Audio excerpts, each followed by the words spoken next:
Welcome to the NBA Strategy Show right here on Awesemo.com. Of course, I'm Jason. That is Adam. We are here to break down today's NBA slate. We got 8 games to break down for you. Of course, we are brought to you by No House Advantage. You got to download that app right now. Take advantage of the great deal they have going on. When you make your first deposit, No House Advantage will match up to $20 in free play. When you use that promo code Awesemo, that's promo code Awesemo. Check them out as they are taking a different spin on DFS. Adam, coming here on a Saturday morning after last night's 10-game slate. I was kind of just going around NBA League Pass, just kind of watching various games. I tend, and now living here in Tampa, I tend to watch a lot of Raptor games because I can't really watch my Magic games because of, well, it's not anywhere TV-wise.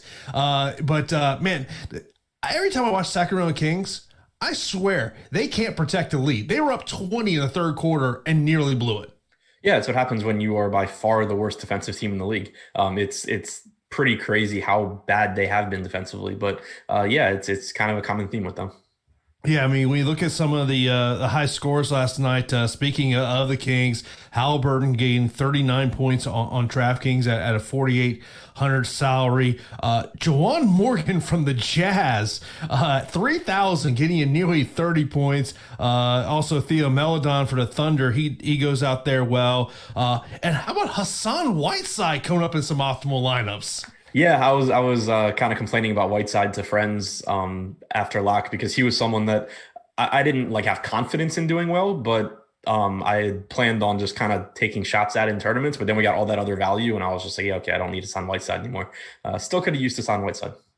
Yeah, I'm sitting there right before lock, and I'm like, oh, let me throw some Stanley Johnson in there. I'm like, and then after I make the move, I'm like, why did I do that? Yeah, well, and then he didn't even start, so.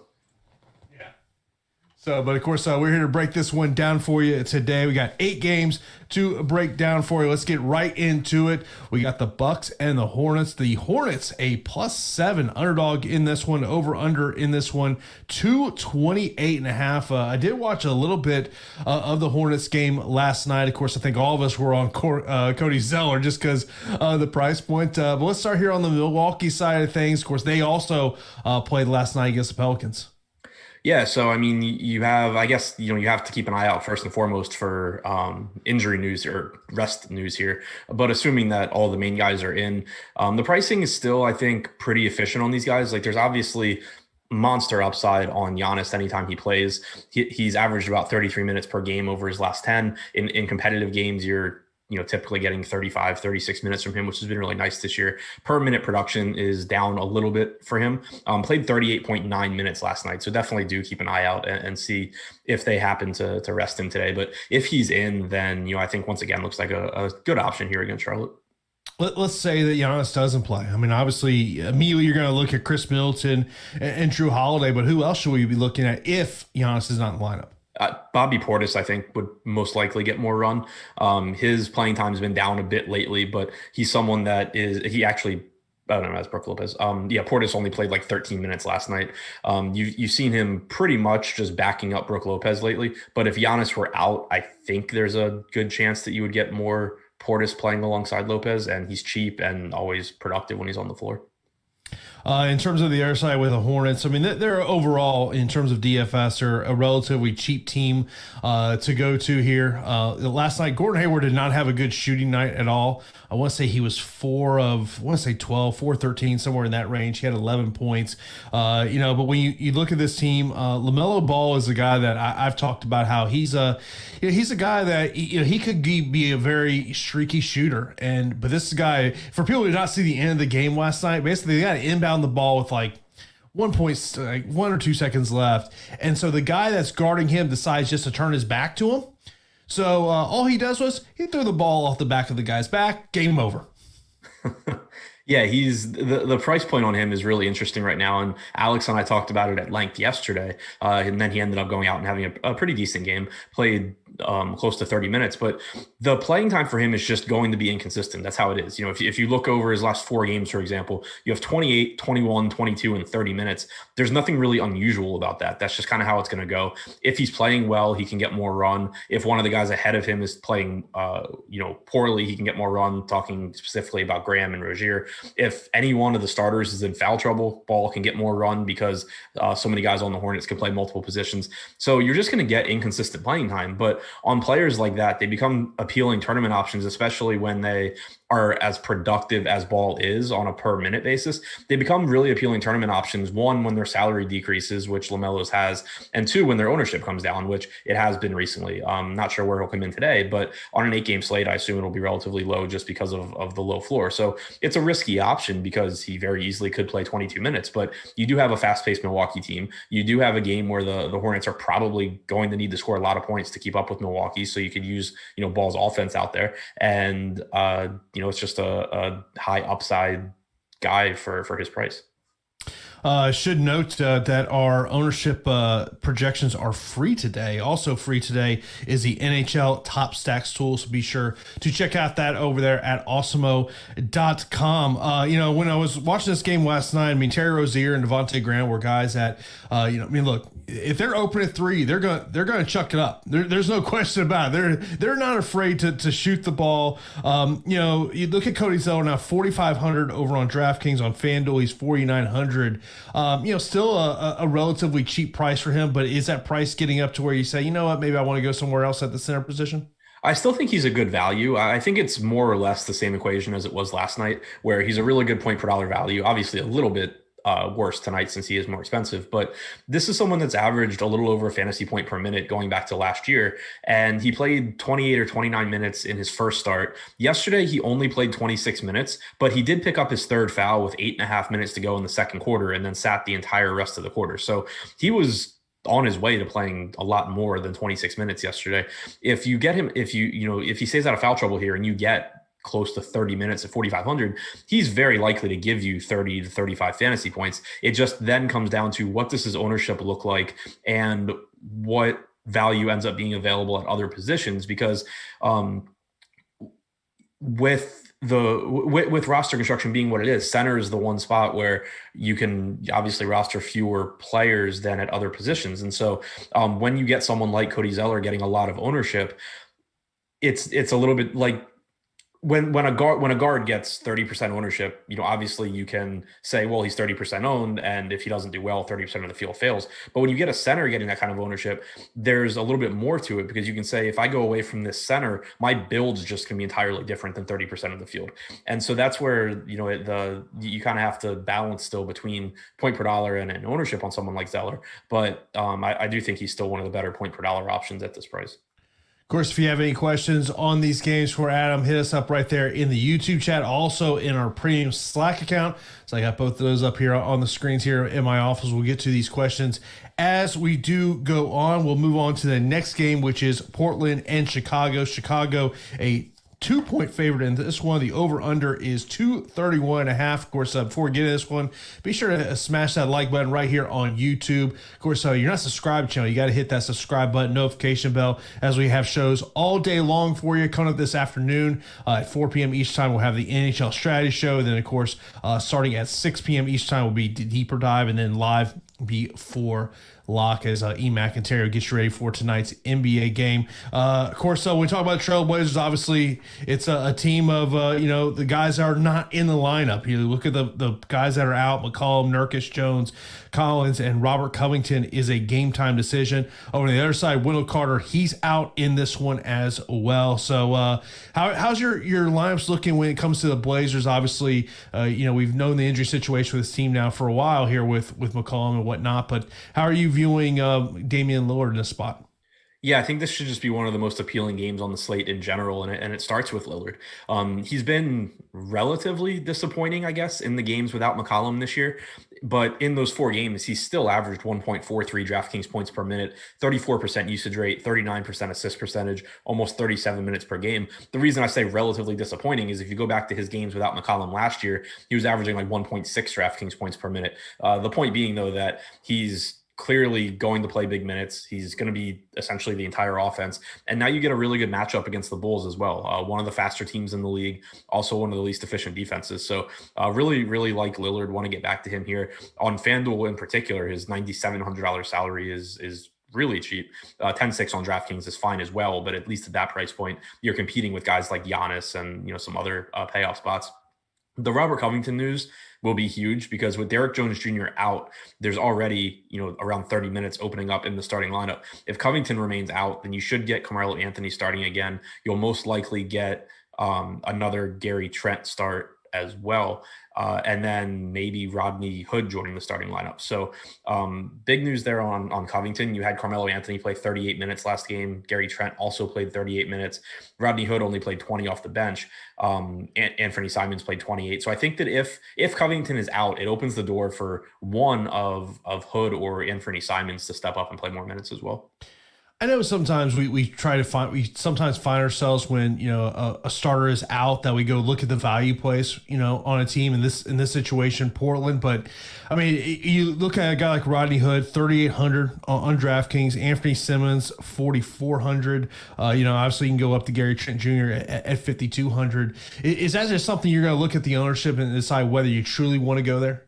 Yeah, because I think that there will still, and this is assuming Covington's out, but I think that there will still be some volatility there, but they're going to be priced to the point where essentially their salary is for Covington to be out and Jones to be in, or Jones to be out and Covington to be in. They're not priced yet for both of those guys to be out. So there would just naturally be upside there. But the thing you have to keep in mind is that you are still talking about Rodney Hood, who is between a 0.7 and 0.8 fantasy point per minute guy.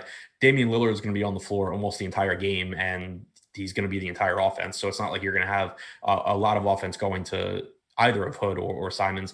Carmelo is going to get his touches as well. So is Enes Kanter. So you're kind of just talking about guys being a little bit underpriced in a good matchup for how many minutes they're going to play, but there's still no guarantee they're going to produce. So in situations like that, the ownership does play a big role because there's a difference. It's one thing when you get, a cheap value where it's really hard to see how they fail. You kind of just don't care what their ownership comes in at. But when it's someone like Hood or Simons that it's still pretty easy to see how they fail, even if they play more minutes, then, you just want to pay more attention to the ownership, I think.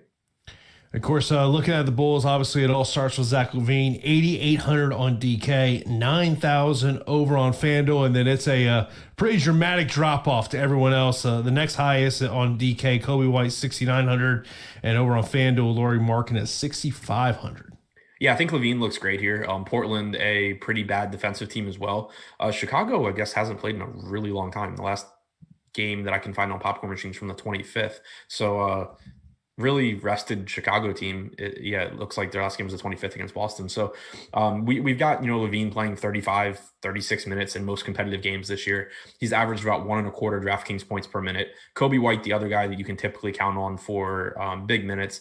He's a little bit tougher to get to than LaVine because he's someone where his medium projection doesn't really support his salary, but his upside still does. So he's not going to typically show up in cash lineups. He's not going to show up in those like more optimal builds, but that also keeps his ownership down. And because he is second on the team in minutes and he does get ball handling opportunities, he still has that really high ceiling because when his shot's falling and he's hot, basically when he's the hot hand, he can just keep calling his own numbers. So you still do get a high ceiling in this matchup from White. I would feel better about LaVine, but obviously the pricing is a little bit different on those two. Is there a value play on the Bulls that kind of jumps out to you? Whether maybe it's a Thaddeus Young, 5,000, Patrick Williams, 4,600, so in those lines? Not really. I think those guys are pretty much priced where they should be at this point. Lauri Markkanen is someone I think you can go to. Like you're probably getting 32, 33 minutes from him. He should get some center run.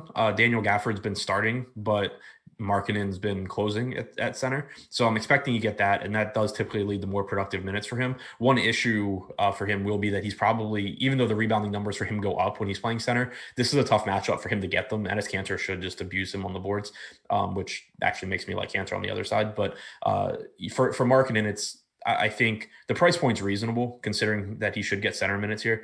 But I think that LaVine's the clear priority from the Bulls, and then you're looking at Kobe White and Lauri Markkanen as kind of your secondary guys.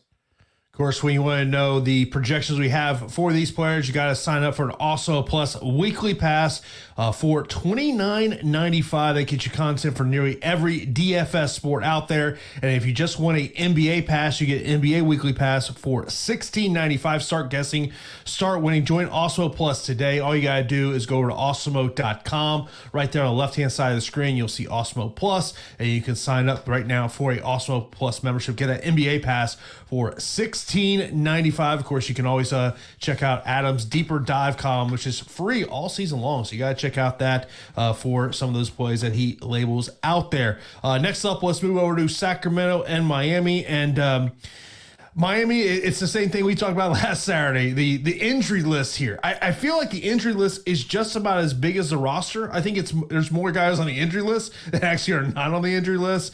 So we've got Jimmy Butler, game time decision. Tyler Hero, game time decision. Dragic out.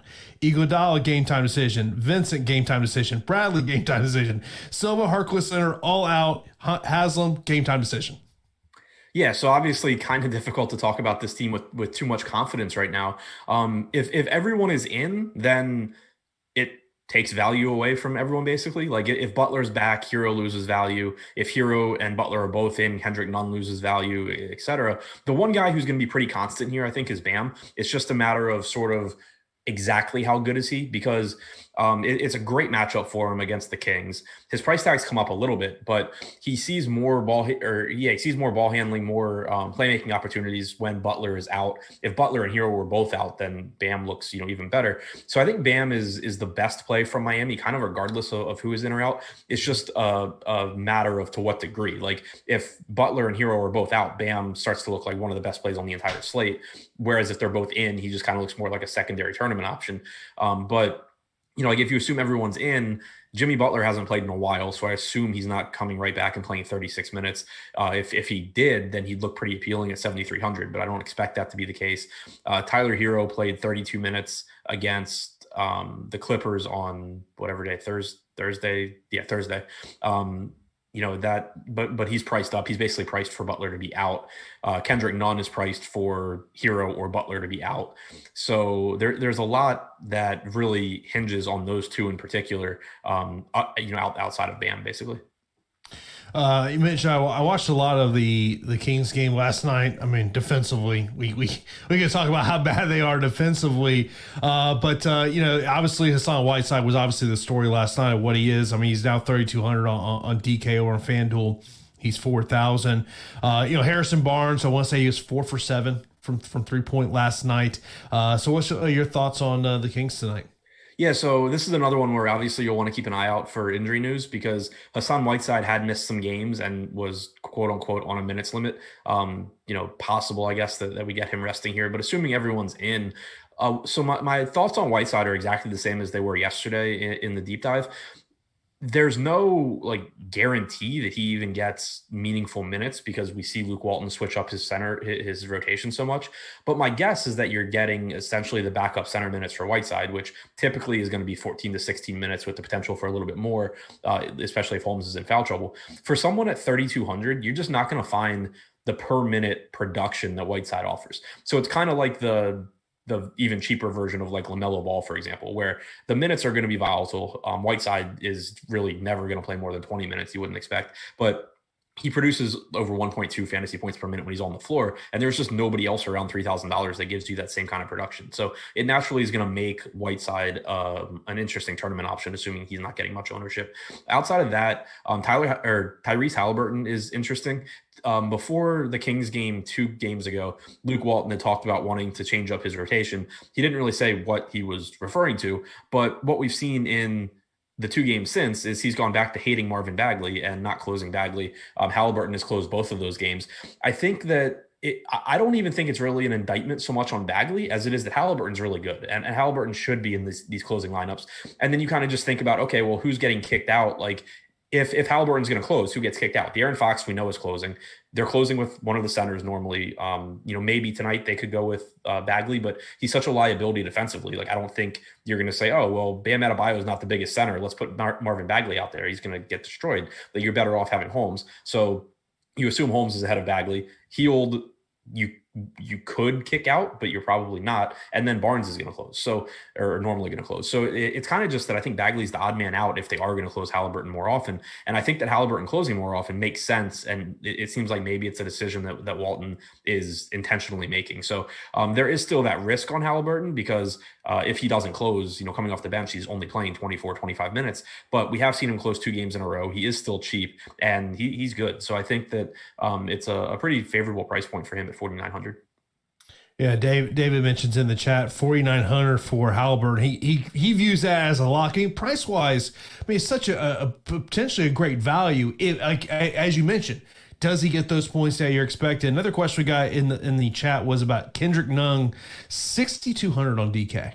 Yeah, so for Nunn, a lot depends on Butler and Hero. If they're both in, I have a hard time paying that for Nunn because he's priced essentially for one of them to be out now. He still played 33 minutes last game with Hero in and Butler out. So if one of them's out, I think you can go right back to Nunn. He was really disappointing last game, and that's kind of to be expected. Not that it was expected he would disappoint in that game, but it's still Kendrick Nunn. Like, this guy has upside and has ability, but he's not the most consistent player. There's a reason that he had, until injuries, basically been kicked out of Miami's rotation. He's not like a fantastic NBA player or anything. You're going to get some bad games out of him even when he gets opportunities, but you are going to get those opportunities in a great matchup if one of Butler or Hero is out. As far as Halliburton goes, one other point there is that he is right now projected to be the 4th highest owned guy on DraftKings.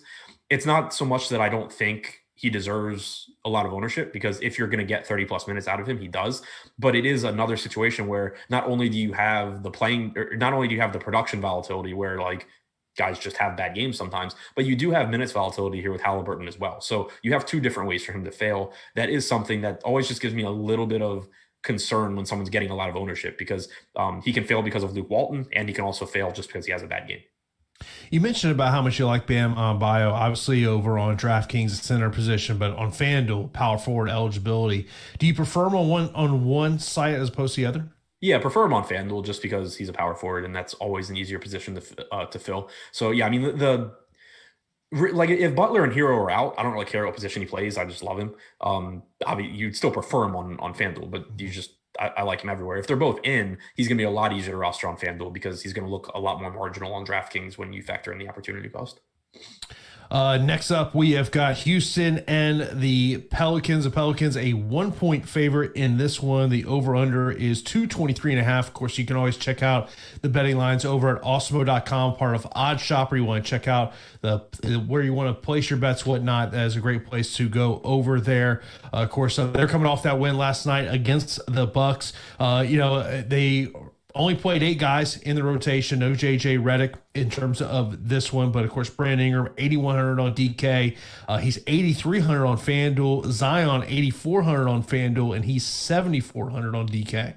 Yeah, it's a really cheap price point for Zion. I'm not even the biggest. I love Zion as a player, but I'm not the biggest like Zion proponent in DFS because he doesn't really contribute the peripherals that you would really like.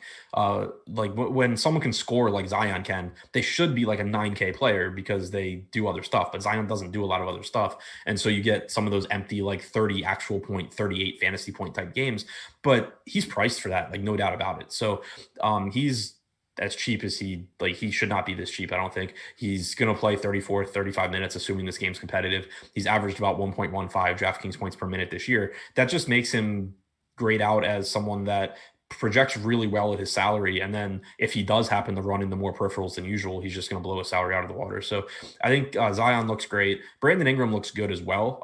Getting a $700 discount on DraftKings to Zion, Zion's going to be more popular. He's going to be easier to get into lineups, but Ingram has the same upside as Zion does, contributes more in the way of peripherals as well. Like both of those guys, obviously prefer Zion, but then you get some cheap pricing too on Steven Adams and Lonzo Ball.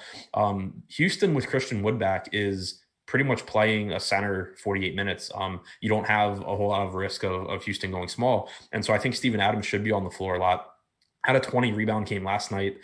Still, I think had a pretty mediocre fantasy game. I'm not sure exactly what he had, but I think he had like about as bad a DFS game as you can have with 20 rebounds. 31.5 fantasy points with 20 rebounds is pretty hard to do. but it kind of just goes back to what we've talked about before with Steven Adams. He's playing enough minutes and he's productive enough where he's a good point per dollar option at his price.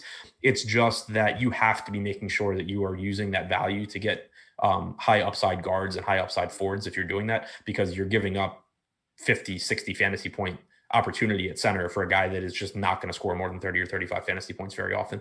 Lonzo also, a really high upside play. He came back, or he played yesterday. He had left 2 games ago early, started yesterday, played 35 minutes, seemed fully healthy, made, I think, like 6 3-pointers, had a really good game. You're not expecting him to go out there and score 47 DraftKings points again, but he's 5K and averages about 0.85 DraftKings points per minute this season. If he's going to get 32 to 34 minutes, he's just going to look like a really good value. Yeah, just pulled up the Steven Adams stat line from last night. 38 minutes played. Of course, you mentioned about the 20 rebounds, 10 offensive, 10 defensive on there. 4 points, 2 assists. I don't understand how you're a center that gets 10 offensive rebounds and you only get 4 points. That's an amazing stat line. Like how do you just not put 2 or 3 of those back in the hoop? Right. And he had no free throw attempts. So it's not like, because I was like, okay, maybe he just got fouled at the rim a bunch of times and then missed all of his free throws somehow. He had 0 free throw attempts. Yeah, the one thing I will say about Zion is he's a guy who, and it's a great point you bring up about, he's going to get you points. The one thing is he gets to the free throw line. Like we talk about James Harden, how much he gets to the free throw line. Just watch the Pelicans. Zion will probably go to the free throw line, around 8 to 10 times, a game, with free throw attempts. So, but it'd be interesting to kind of see. I mean, Josh Hart had a good game last night coming off the bench, so we'll see where he's at, 4,400 on DK. Looking overall on the Rockets side of things, you watch this team, it's like, I think all these guys have a chip on their shoulder at this point. Now that kind of, I guess the toxic person in the room is no longer there with James Harden. And Victor Oladipo, 7,900 over on DraftKings. He's 8,500 over on FanDuel. I mean, this is a guy that he said the other night he feels that his knees are now at about 90%. And but he's a guy that I'm definitely looking at. Yeah, I think that were you saying Wall or Oladipo?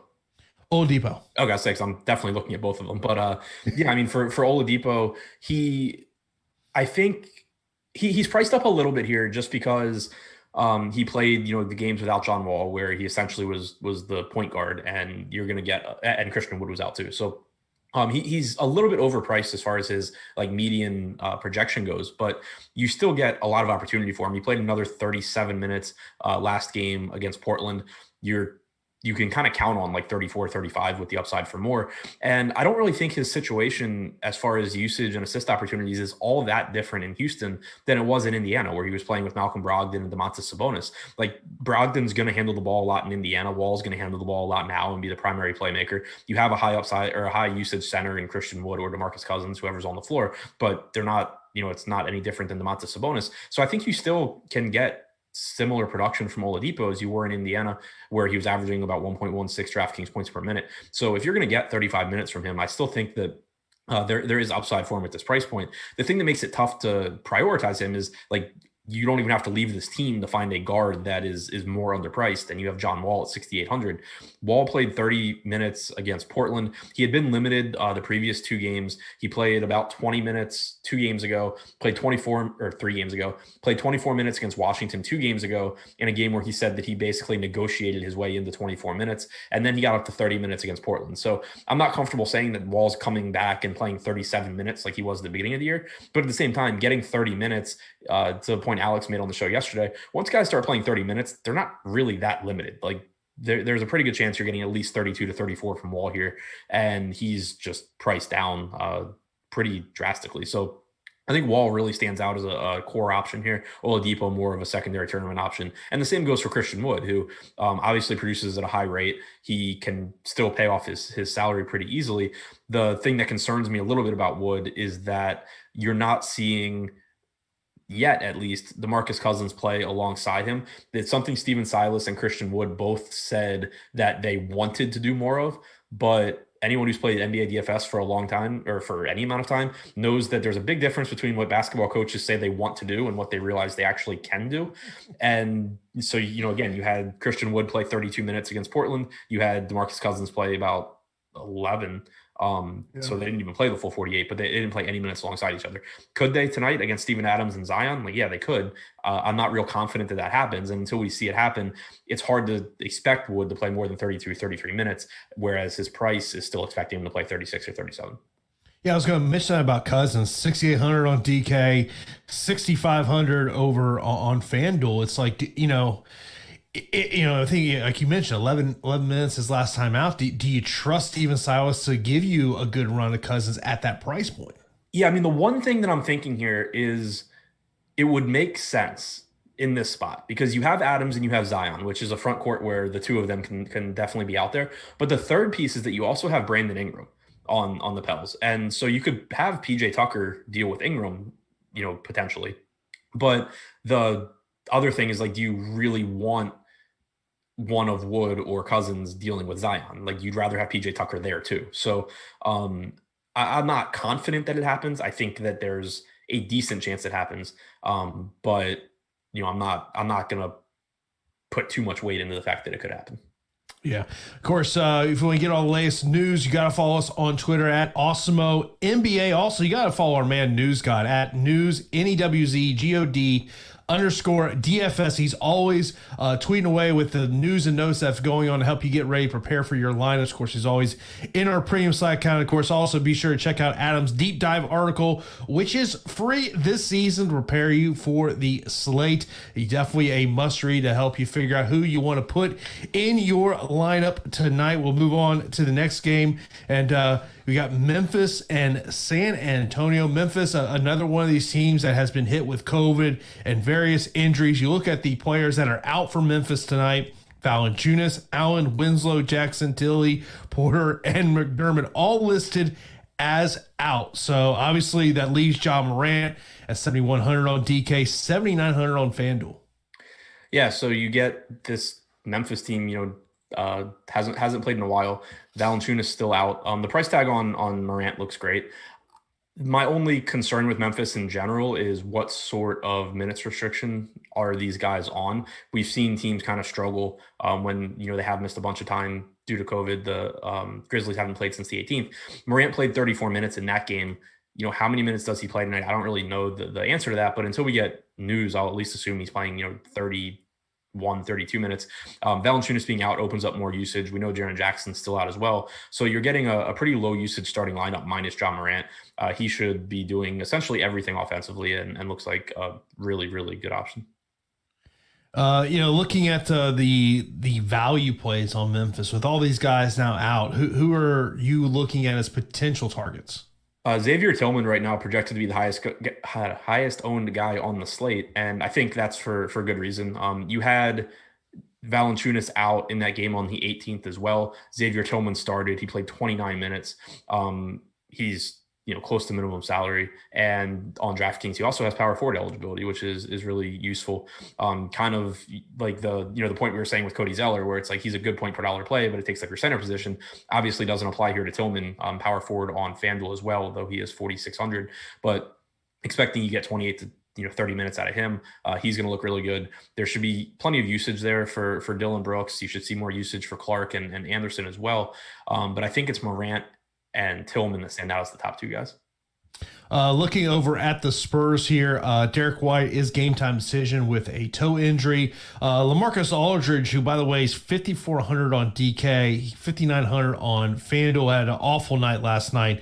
5 points, 3 rebounds, 3 assists in 22 minutes. Yeah, he's been really, really disappointing this year. And I attribute part of it to Keldon Johnson and DeJounte Murray. They're taking a lot of rebounds away from LaMarcus Aldridge. There's other issues with Aldridge too. Like he's not scoring like you would hope, but the rebounding numbers are pretty eye-opening when you look at what is supposed to be the center on the Spurs, getting out rebounded pretty handily in terms of rebounding percentage by his point guard and by Keldon Johnson. So I think that's hurting him. Then you have DeRozan obviously being the highest usage guy. It's kind of just turned Aldridge into a scoring dependent fantasy player who only has like a 23% usage rate, which isn't bad, but it's typically not what you want when you're talking about a scoring dependent player. That being said, his salary is so low that there is still upside just based on his talent level. And the minutes are down a little bit this year too. So that's a problem there. In previous years, if LaMarcus Aldridge was ever 5,400, you would just be putting him in every single lineup and feeling really confident that that was a good play. Now you can put him in your lineups. You're not going to feel very confident about it because he somehow can actually disappoint at that salary. But it is a good matchup here against Memphis, especially, a shorthanded Memphis team. And he is priced more or less to his floor. Like he does have the ability to outperform the salary. That being said, I'd rather pay 6,300 for DeJounte Murray than 5,400 for Marcus Aldridge. Murray averaging about 1.2 DraftKings points per minute in the games that he's played with DeRozan and Aldridge this year. I mentioned the rebounding numbers for Murray being his rebounding percentage up over 13% in those games, but gets assists as well. He's got about a 22% usage rate. He's just been really good. And if Derrick White is out, it solidifies Murray's minutes. Even if White is back, I assume he'd be limited. DeMar DeRozan a little bit underpriced for this matchup as well. So even at Aldridge's price point, I think he's a decent option, but I would still put him behind Murray. I'd put him behind DeRozan. And I think, honestly, I think it's really close between him and Keldon Johnson. Do us a favor right now. Be sure to hit that like button. You like what you're hearing here on the show. Of course, if you're not subscribed to Awesemo, be sure to hit that subscribe button. We have shows for you all day long, every day. Come later today, we'll have the NHL Strategy Show. And then following them will be NBA Deeper Dive and NBA Live Before Lock. Let's move on to the national game of the night. That is the Lakers and the Celtics here. The Celtics a 2-point underdog. The over-under in this one is 216.5. which is the lowest over-under on the slate tonight. Yeah, I was going to say, as soon as you said the matchup, I was like, man, that's going to be a fun game to watch, and I probably won't be that interested in it from a DFS standpoint. Just two good teams, two good defensive teams. You should have Anthony Davis back tonight, I'm assuming. And if that's the case, it takes a lot of value away from the Lakers side. It kind of just gets back to what we've talked about every time they played this year, where LeBron and Davis are in. Those two are fine. They both have high ceilings. In competitive games, they're playing a ton of minutes, and you do assume this will be a competitive game. So I think there's a good chance that you're getting like 35, 36 minutes from Davis and LeBron. But LeBron's up over 10K. Like he's almost the same price as Damian Lillard. He's almost the same price as Giannis. Davis, you're getting a little bit more of a discount on DraftKings at 9,300. I think Davis is the spot that I would go to on DraftKings if I'm looking to go to the Lakers. I think he stands out as the best option there. And of course, both game time decisions with injuries, which is just basically every day we know that with the Lakers, and of course with AD in there. In terms of the Celtics, Jason Tatum 8,500 on DK, 9,400 on FanDuel. Yeah, it's a good DraftKings price point. He returned to the lineup the other day and played 34 minutes. So, getting him back to 34, he returned 2 games ago. Kemba, last game was the first game Tatum and Kemba had played together. You got 34 minutes from Tatum. We know Kemba's still going to be limited for basically the foreseeable future, is what Brad Stevens had said. He played 27 minutes in that game. But getting the pricing where it is right now on Tatum and Brown, they both look like solid tournament options, not priorities for me. Like there's guys at their positions that are priced better, but Tatum and Brown both can produce 1.2 to 1.3 fantasy points per minute and are likely to play 34 plus minutes. It's a really tough spot. The Lakers have been the most efficient defense by a pretty wide margin this year. So it's more of just you're betting on low ownership and talent winning out for guys like Tatum and Brown, more so than you're looking at it and saying, oh, like this is a really great price point. I don't really know how they disappoint. So it's more of just like a contrarian piece fitting in the lineups that gives you some upside. Is there a value play on the Celtics that not at all? Not that I see. I mean, Daniel Tice started the last game. Tristan Thompson went back to the bench. Tristan Thompson played 23 minutes. Daniel Tice played at 12. It's a terrible matchup for everybody. I don't see anything I feel remotely confident in there. We'll move on. Next up, we have got the Suns and the Mavs. Mavs a 2-point favorite in this one. Over under 217.5 here. Of course, we look at the Suns. It starts off with the injury report. Devin Booker out with hamstring. Sarge out with COVID. Payne out with foot. Jones out with COVID. Over on the Mavs side, Maxi Kleber, he's listed as out. We didn't get an official injury report from the Mavs yesterday. But if 2 days ago, Carlisle was asked about when Kleber would be available, and he said that Saturday was a possibility. Yeah, I mean, I don't think it has too much of an impact on like who we want to roster, because you basically have this Dallas team already getting back with or without Maxey, getting back to close to full strength. And so it kind of just like muddies everything. Josh Richardson only played 25 minutes last game. He did maybe lose some run to the blowout. That's a spot where if you wanted to target someone from Dallas outside of Doncic and Porzingis, I could see looking to a $4,200 Josh Richardson and just hoping that he happens to play 32 minutes, but still plenty that can go wrong there. It's basically just the Luka and Porzingis show for me. We'll have to keep an eye on Porzingis. They sat him on the second half of their last back-to-back, I believe, but he's played back-to-backs previously this year. Also only played 25 minutes last night. So my assumption as of now is that he'll be in. And if he is, he got the start again at center last night. I assume he would tonight as well. He's very productive as a center, averages about 1.3 DraftKings points per minute. His price tag's actually coming down a little bit. He's down to 7,500 on DraftKings. I think he looks like a good power forward option. I'd still rank him behind Zion at that price point in terms of like cash plays, but there's not a big difference between them in terms of range of outcomes. So if you do get an ownership discrepancy between them, I think you should just go with the lowest owned one. Right now, for example, we have Porzingis projected for about 8% ownership on DraftKings, Zion for about 20. I think that you just play Porzingis there in a lot of lineups, and it's a profitable play basically. So I like Porzingis, obviously like Luka a lot in that same category with Lillard and with Giannis. We mentioned earlier about Steven Adams only getting 4 points. Tim Hardaway last night, 2 points in 26 minutes. Yeah, which is really what you love to see out of someone whose sole job is to shoot the basketball. Yeah, only had 5 field goal attempts. It's just amazing for a guard to only go out 5 attempts. In terms of the Suns here, I know someone's already asked about Chris Paul. 7,600 on DK, 7,200 on FanDuel. Yeah, I have no idea why Chris Paul's salary dropped on DraftKings. He was one of the most popular guys on the slate the other night. Now his salary came down. You're just seeing more production from him as you would expect without Booker so far this season. Wrong search. So far this season in the, I don't know why this isn't working. Okay, there we go. He's played 3 minutes this season 3 games this season without Devin Booker.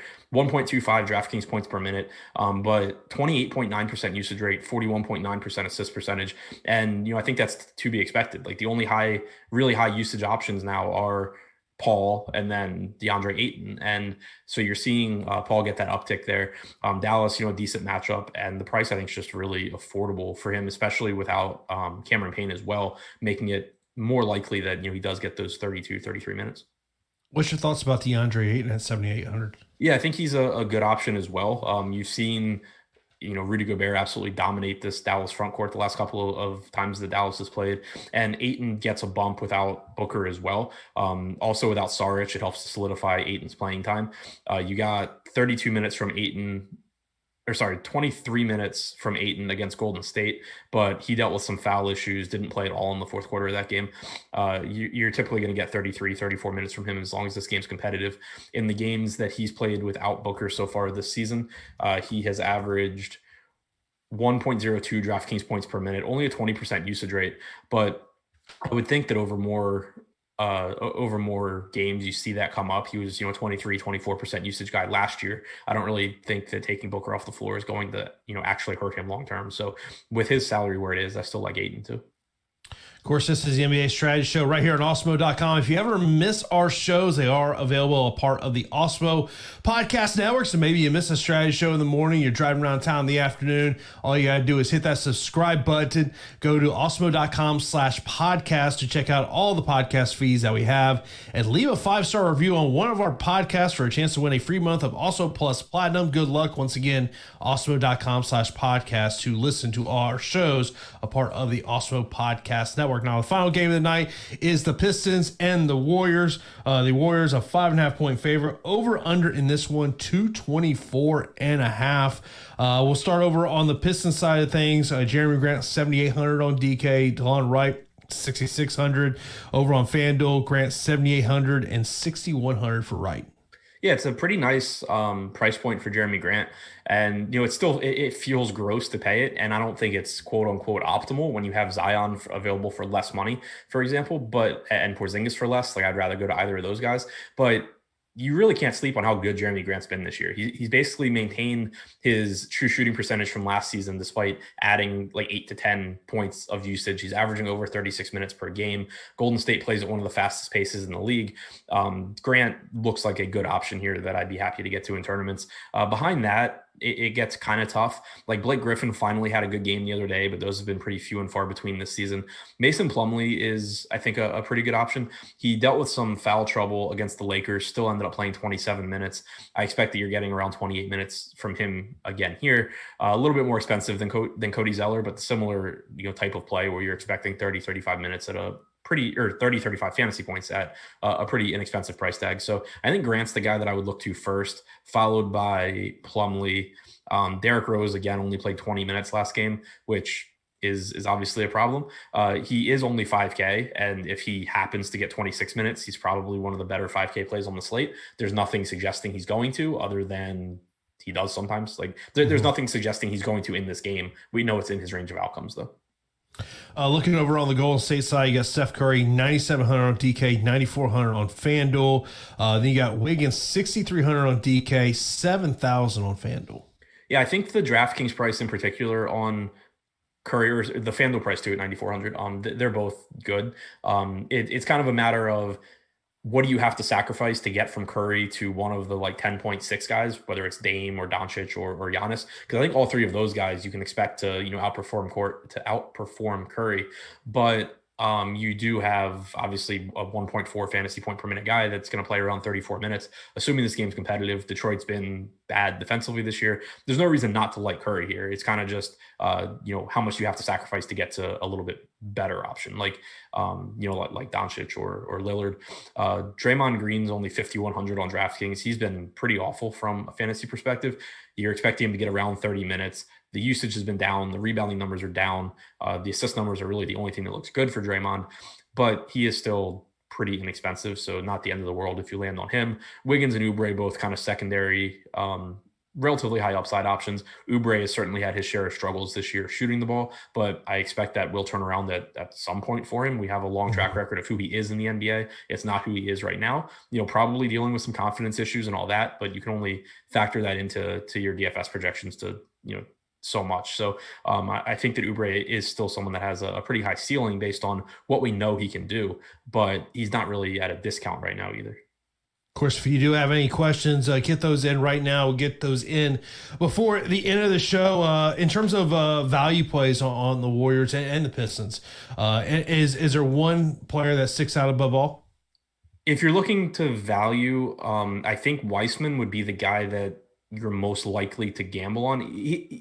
Weissman from the Golden State side, Rose from the Detroit side, kind of similar plays, really. Like there's a good chance that they play 18 to 20 minutes, but they both have it in their range of outcomes to play 24, 25. And if they do play 25 minutes, they're both very productive players when they're on the floor. It probably means they were playing pretty well, and they're both likely to do well at their salaries. So both guys are like, I think, low floor, relatively high ceiling, sort of, highly volatile value options.